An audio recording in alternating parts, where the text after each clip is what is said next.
এত রং আলো তবু কেন কালো মেট্রোতে থেকে যায় ঘামে ভেজা মানুষ স্বপ্ন বুকে বারবার কেন থমকায় তোমরা কেউ ভালো নেই তবু বলে যাও ভালো আছি বেশ যতখানি পাও তার বেশি চাও যে যে অনিশেষ হাসি হাসি মুখে দুঃখ ভরা সুখে ভুলে থাকো হৃদয়ের ক্লেশ তোমরা কেউ ভালো নেই তবু বলে যাও ভালো আছি বেশ। আমি প্রাথমিক কথাগুলো বলেছি, বাকিটা তোমার উপর নির্ভর করছে। আমার উপর কি নির্ভর করছে? আমি কি বা করতে পারি? যে কিছু করতে পারে না সে বেঁচেই বাঁচে কেন? এই পৃথিবীটা হচ্ছে করতে পারা মানুষদের জন্যে, যে কিছু করতে পারে না তাদের জন্য পৃথিবীটা না। যার সাথে আমার কোনো সম্পর্ক নেই তার সাথে সম্পর্ক ছেদ করতে বলে গেলেন। তোমার সাথে আমার কোনো সম্পর্ক নেই? তোমার কি মনে হয় হাসপাতালে অজ্ঞান অবস্থায় থাকাকালে তুমি বলবে যে আমরা দুজন স্বামী স্ত্রী, তাতেই তোমার সাথে আমার সম্পর্ক হয়ে গেল? তোমার নেতা তোমার হয়ে আমাকে হুমকি দিয়ে যাবে, তাতে কি আমি ধরে নেব যে তোমার সাথে আমার কোনো সম্পর্ক আছে? উনি তোমাকে হুমকি দেননি, উনি তোমার নিরাপত্তার কথা ভেবে তোমাকে অন্য কোথাও সরিয়ে রাখতে চাইছেন, ব্যাস।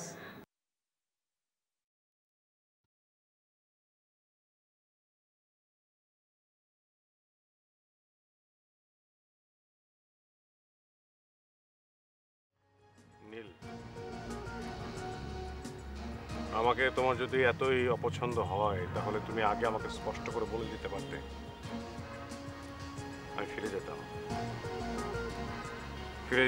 সেখানে যেখানে একদিন তোমাকে ফেলে চলে গিয়েছিলাম। এইসব রং মাখা কথা আমার পছন্দ না। আমি কিন্তু মা নই। আপনার এসব পটানো কথা শোনার জন্য আমার জন্ম হয়নি। নীল, আমি তোমাকে ভোলাতে যাচ্ছি না।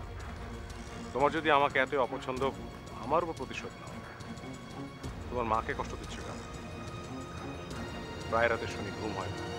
কার ঘুম হয় আর কার হয় না সেটা দেখার পর থেকে আমি অনেক দূরে চলে এসেছি। হাত দিয়ে পিস্তলটা নামিয়ে দিয়েছেন মানে এই না যে আবার পিস্তলটা তুলতে পারবো না। এটা শুধু একটা মহড়া ছিল। মহড়ার সময় শেষ হলে আমি আবার আসবো। কোথায় আছো? তোমার মা তোমার জন্য অস্থির হয়ে আছে।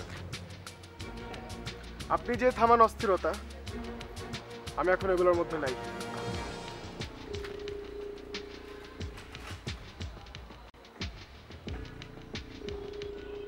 আমার সময় শেষ, পরে দেখা হবে, হয়তো আর একবারই দেখা হবে।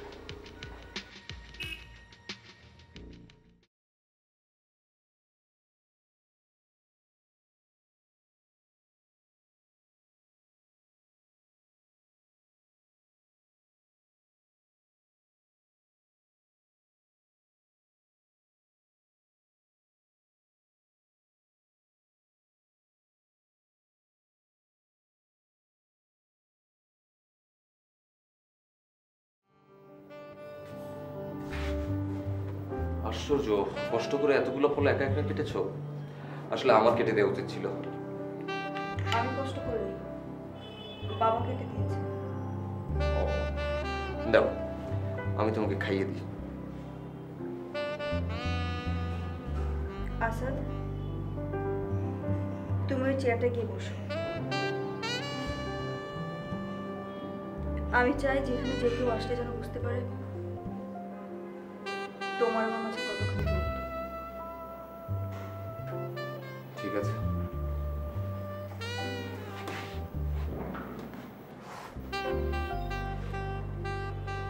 তোমরা সবাই মিলে আমাকে দূরে ঠেলেই দিতে চাচ্ছ, তাই তো? আশ্চর্য, এখানে সবাই আসলো কোত্থেকে? লিডারকে তুমি কি বলেছো? তোমার লিডারকে তুমি কিছুই বলিনি। উনি প্রশ্ন করেছেন, আমি উত্তর দিয়েছি। জানতে চেয়েছেন, আমি সিদ্ধান্ত দিয়েছি। ফ্ল্যাটে ওঠার ব্যাপারে কি সিদ্ধান্ত দিয়েছো? তোমাকে যা দিয়েছি।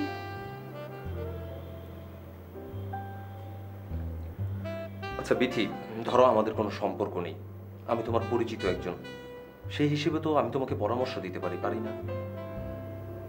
পারো, অবশ্যই পারো। তাহলে এরকম কথা বলছো কেন তুমি?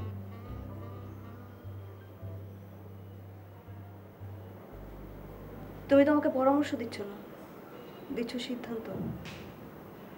তাছাড়া আমার পরিচিত একজন মানুষের কাছ থেকে আমি সিদ্ধান্ত কেন নিব আসাদ? বিথি, এটা একটা পুলিশ কেস, তুমি হসপিটাল ছেড়ে অন্য কোথাও যে উঠলে সেটা তোমার জন্য বিপদ হবে।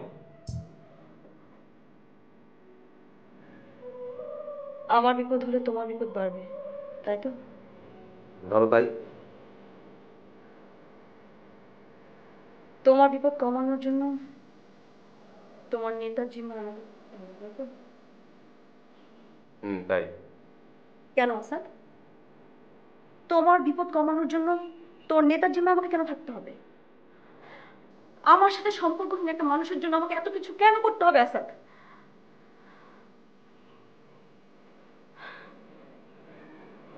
বিথি, তুমি চা খাবে? না, তাহলে তুমি বসো, আমি চা খেয়ে আসছি। আসতে যা হবে এমন কোনো কথা নেই আসাদ।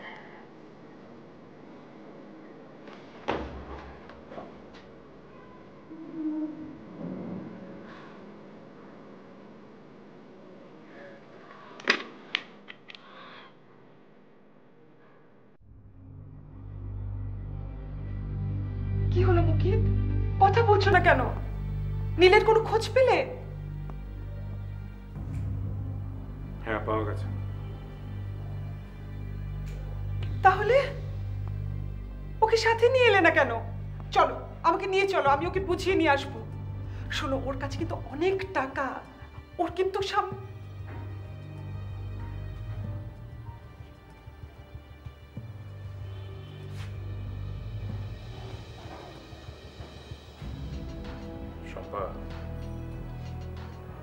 আমি তোমাকে কিভাবে বলবো,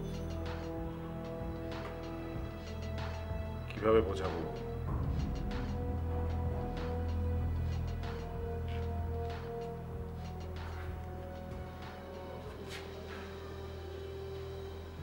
নীল আমাদেরকে ছেড়ে অনেক দূরে চলে গেছে। না, ও বেঁচে আছে। আমার ধারণা ছিল ও হয়তো অন্ধকার জগতের কিনারে দাঁড়িয়ে আছে, কিন্তু দেখছি না, কিনারে না, ও অন্ধকার জগতে লাফ দিয়েছে, ডুবে গেছে, ভেসে বেড়াচ্ছে অন্ধকার জগতে।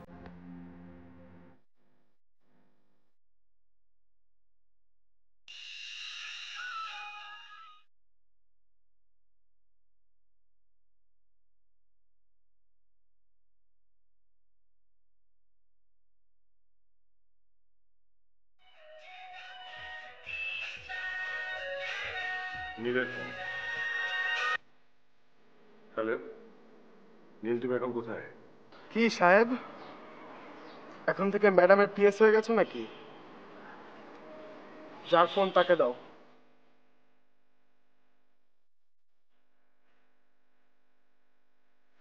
নীল, বাবা তুমি কোথায়? শোনো, আমি তোমাকে আর ওই ভদ্রলোকটাকে আর কোনো কষ্ট দিব না। তোমরা যদি একসাথে থাকতে চাও তবে থাকো। তবে তবে কেন, মুখিত সাহেব তোমাকে বলেনি তার সাথে দেখা হয়েছিল, তা আবার তোমারই বাসার সামনে? হ্যাঁ, বলেছে তোমার সাথে দেখা হয়েছে, কিন্তু আর কিছু বলেনি? বলেনি যে এই পৃথিবীতে তার আয়ু আর মাত্র কয়েকদিনের? এসব কি বলছো তুমি নীল? তুমি বাসায় আসো বাবা, তুমি বাসায় আসলে আমি তোমার সব কথা শুনবো। প্লিজ নীল। শোনো, আমি তোমাদের কাছে আমি আর কখনো ফিরে যাব না। আমি আর কোনো কথা আগাতে চাচ্ছি না। শোনো, আগামী কয়েকদিনের মধ্যে আমার কিছু টাকা লাগবে। এই অ্যাকাউন্টে আর কোনো টাকা নেই। আর এটাই তোমার কাছ থেকে শেষবারের মতন আমি কোনো টাকা নিচ্ছি, আর কখনো কোনো টাকা নিব না। নীল,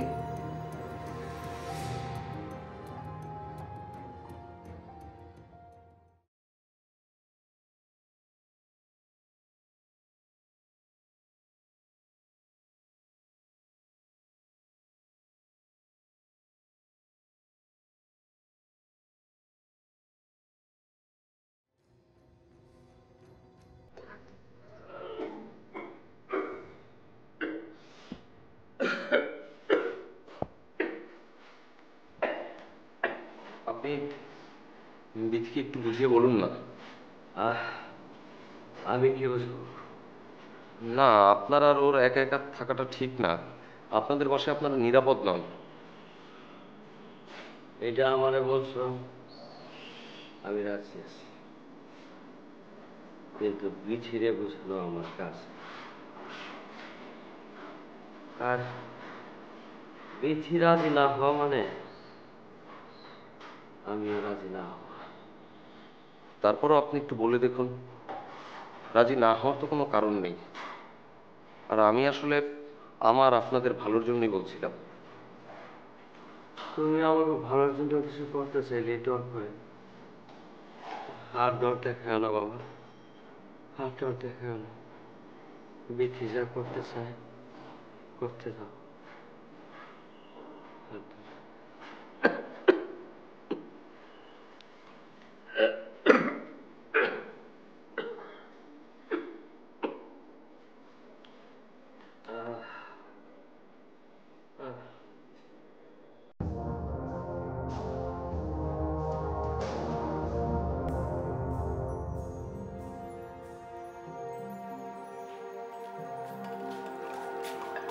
তুমি তো এখন পর্যন্ত বললে না নীলের সাথে তোমার কিভাবে দেখা হয়েছিল। আমি যখন বাড়ি থেকে বেরোচ্ছিলাম ওর খোঁজে, তখন ওর সামনে এসে দাঁড়ালো। তো তুমি ওকে আনলে না কেন? আমাকে ফোন করতে তো পারতে। সে আমাকে উল্টে চার্জ করলো, কেন আমি এ বাড়িতে আসি। তোমার রুচি নিয়ে প্রশ্ন তুললো, তুমি কেন আমাকে এই বাড়িতে আসার অনুমতি দাও। এটা তো অস্বাভাবিক কিছু না। তুমি তো ভালো করে জানো পুরো ব্যাপারটা মেনে নেয়নি। কিন্তু আমি ওকে প্রশ্ন করেছিলাম, নীল তুমি চুরি করতে শিখেছো? ও আমাকে উল্টা বলে শাট আপ।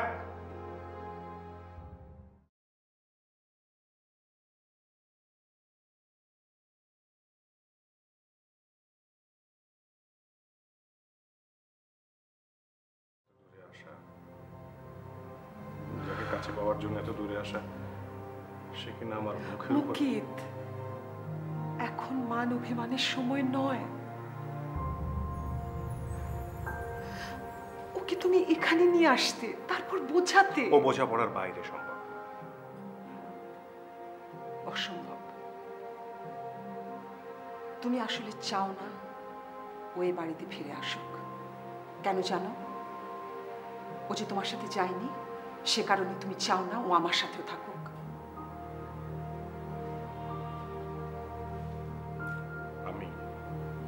আমি চাই না যে ও তোমার সাথে থাকুক।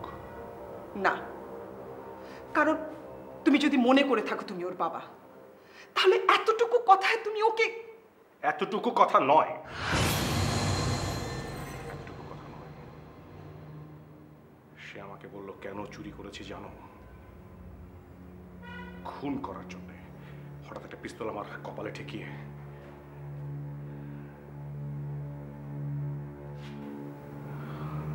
আমার শব্দ খুন করার জন্য।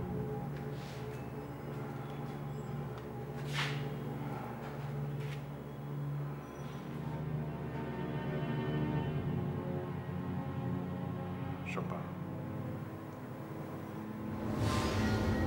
আমি ওকে ফিরিয়ে আনবো।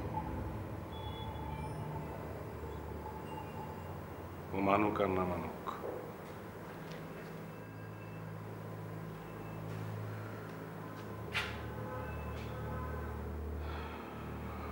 আমরা তো জানি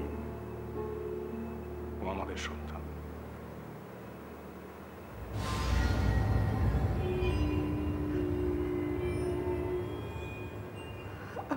কাছে যেতে চাই। আমি আর কিচ্ছু চাই না পক্ষে, প্লিজ।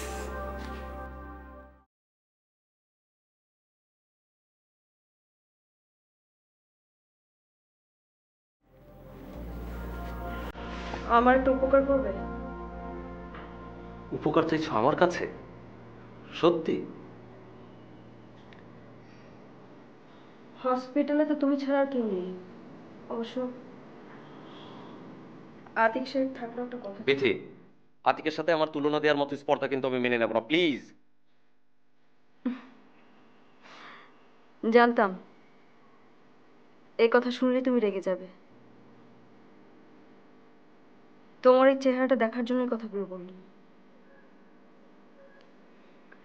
আমি জানতাম তুমি মেনে নেবে না, মেনে নেওয়ার মতো লোকও তুমি না। হয়তো হয়তো মেনে নেবার কোনো ক্ষমতাই তোমার নেই। সব ক্ষমতা নেতার হাতে বন্দি। আর তাই তো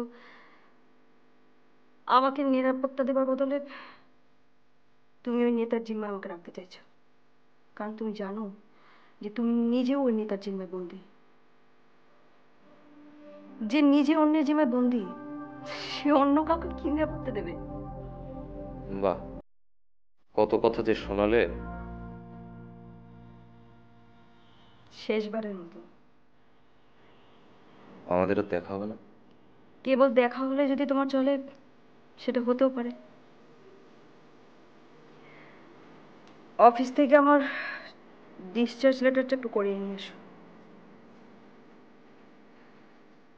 এই টাকাটা রাখো, বিলটা মিটিয়ে এসো। একটা উপকার চাইছিলে তুমি।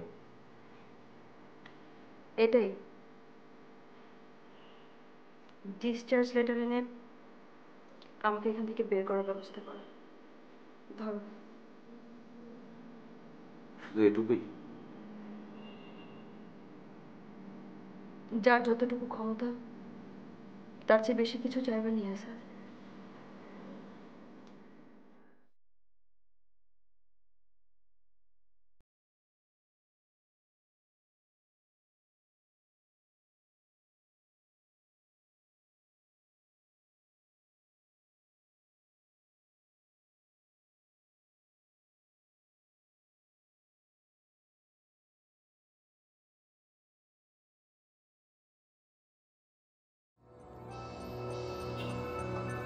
ওয়ালাইকুম সালাম। তোমার ফোর্স রেডি রাখো। আমার দিক থেকে আমি বোঝানোর চেষ্টা করেছি, বিকেলের মধ্যেই বোঝা যাবে। সাপ তো মারতেই পারি, কিন্তু আমার ইচ্ছে লাঠিটা যাতে না ভাঙে। অনেক দিনের তেলে ভেজানো লাঠি। না না, প্রয়োজনে লাঠি ভাঙবো। সাপ ফুসফুস করবে আর আমি লাঠি সাজিয়ে রাখবো, তা কি হয় নাকি? হ্যাঁ, ওকে, হ্যাঁ, পরে কথা হবে।